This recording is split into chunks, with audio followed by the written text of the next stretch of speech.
मनोज, ये संगठन संगठन ये जो पिछले एक हफ्ते से संगठन सबसे बड़ा है, ये सिर्फ एक बहाना है क्या?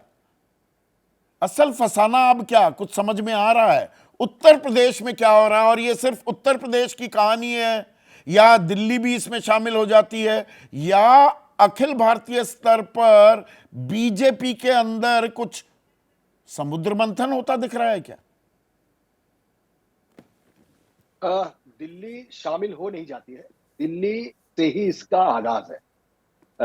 ये योगी वन सरकार में जब आप जाएंगे तो मनोज सिन्हा को मुख्यमंत्री लगभग तय हो गया था और मनोज सिन्हा ने जाके कोतवाल भैरव बनारस में जाके दर्शन भी कर लिए थे, सर भी माथा भी टेक आए थे। लेकिन चूंकि अध्यक्ष केशव मौर्य थे, लिहाजा उन्होंने अब उनको पूरी उम्मीद थी कि इतनी थंपिंग मेजॉरिटी से सरकार आई है अखिलेश सरकार को हटा के, लिहाजा हम मुख्यमंत्री बनेंगे। अचानक है मनोज सिन्हा का नाम कटता है, योगी आदित्यनाथ का नाम आता है और केशव मौर्य एक बहुत बड़ी महत्वाकांक्षा लेके रह जाते।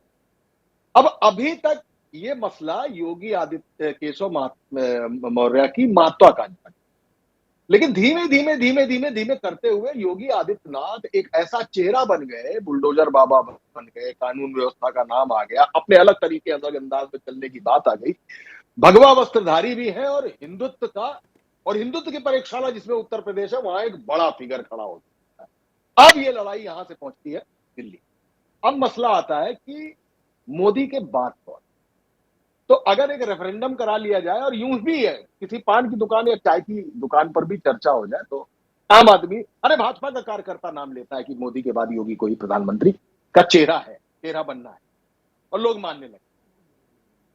ऐसे में जो दिल्ली का केंद्र है, यानी जो एक और व्यक्ति जो जैसे केशव मौर्य मुख्यमंत्री बनने की महत्वाकांक्षा रखते, वैसे ही अमित शाह प्रधानमंत्री की, और नो डाउट इसमें कोई बड़ी बात भी नहीं, महत्वाकांक्षा सच्ची होनी भी चाहिए। वहां से यह लड़ाई अब दिल्ली से आती है और योगी 2 से इसकी शुरुआत होती है। वही लोग, वही कार्यकर्ता जो लगातार शिकायत कर रहे हैं कि उनके काम नहीं हो रहे, वो काम कौन कराएगा? वो सरकार। संगठन क्या करेगा?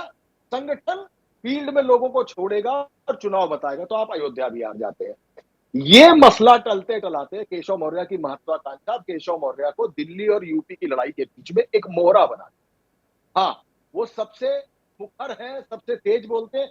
मैं फिर एक बार आपको याद दिला देना चाहता हूं कि करीबन 3 साल पहले केशव मौर्य की एक मीटिंग में मुख्यमंत्री से तीखी तकरार हुई और उसके बाद मीटिंग से बाहर निकलते उनका ट्वीट आया कि सरकार से बड़ा संगठन है। ये केशव मौर्य का और उतना ही केशव बड़ा मौर्य डायलॉग। जो ये संगठन संगठन एक रट्टू तोते की तरह लगातार ये राग जो अलाप, अरे भाई वो तो खुद सरकार हैं, वो संगठन थोड़ा है।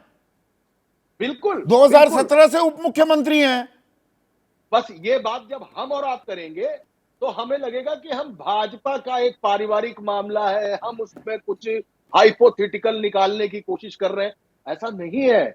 जो खुद सरकार है, जो खुद उप मुख्यमंत्री है, जो खुद दिल्ली लेके फाइल चला गया है, जो लगातार बैठकों में कैबिनेट की मीटिंग्स में नहीं रहता है, वो गया, समथिंग इज देयर। हाँ, कुछ तो है ही, तभी तो चल रहा है। और आप ताजा ताजा उत्तर प्रदेश में अपनी जमीन लगभग लगभग खो चुके। मैं इसको इसलिए मानता हूं कि अयोध्या आप खो चुके और नरेंद्र मोदी नहीं, का इसमें भी जीत एक का और सट्टा अंक बात कम हो देखिए, चुका। जब हार होती है समीक्षा होगी, बैठक होगी।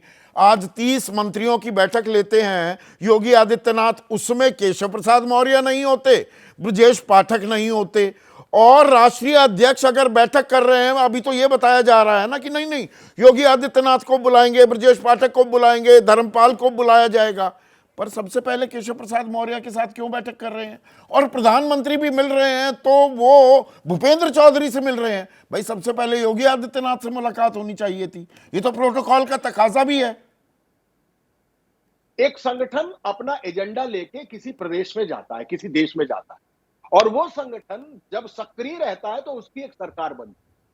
और जब सरकार बन जाती है और संगठन भी उसी प्रदेश में सक्रिय होता है तो दोनों लोग चिपक कर काम करते हैं। और जब ये चिपक कर काम आपस में एक दूसरे का बॉन्डिंग छूट जाती है तो उत्तर प्रदेश जैसा हाल होता है। और जहां से पार्टी का इंसेप्शन हुआ है, अगर उसी जगह से आप अयोध्या हारते हैं और वाराणसी में आपका मार्जिन कम होता है तो समझ में आता है कि केशव मौर्य है सरकार, बात संगठन की कर रहे हैं। और ये भी बता रहे हैं कि मेरा दर्द आपका दर्द है। तो उनका संगठन दर्द कहां गया? बनारस के इलाके में 12 में से 9 सीटें आपने हारी, संगठन कहां था? अगर स्मृति ईरानी अमेठी हार जाती हैं तो वहां भी तो सवाल पूछे जाएं। ये भी मैं शुरू से सीमित दायरे में सवाल क्यों घूम रहे हैं? मैं शुरू से आपसे एक बात कह रहा हूं कि योगी आदित्यनाथ की फाइल तैयार हो रही है। कौन तैयार करेगा? प्रदेश अध्यक्ष की फाइल, और प्रदेश के संगठन धर्मपाल की फाइल तैयार करेगा। इनकी फाइल, भूपेंद्र चौधरी की फाइल कौन तैयार करेगा? जिन्होंने संगठन के नाम पर काम नहीं हुआ। आपने सरकार को दोष दे दिया, सरकार के भी काम नहीं हो रहे हैं, ये भी बिल्कुल सही बात है। बात दोनों तरफ से है, और इस झगड़े का पूरा मसला आकर वैसे ही है जैसे महाराष्ट्र में फडणवीस वर्सेस शाह है। वहां पे एक एमसीडी के एक एमसीडी कह रहा हूं, मुंबई क्रिकेट एसोसिएशन के अध्यक्ष पद को लेकर भी दिल्ली और महाराष्ट्र के बीच जैसे लड़ाई होती है, वैसे ही उत्तर प्रदेश में योगी आदित्यनाथ वर्सेस दिल्ली का जो झगड़ा है वो छोटे छोटे मुद्दे पे है। समय कम होता है, वरना मैं आपको एक एक मुद्दा डिस्क्राइब कर सकता हूं। ठीक है, नहीं नहीं, पर बड़े मुद्दों पर ही रहते हैं।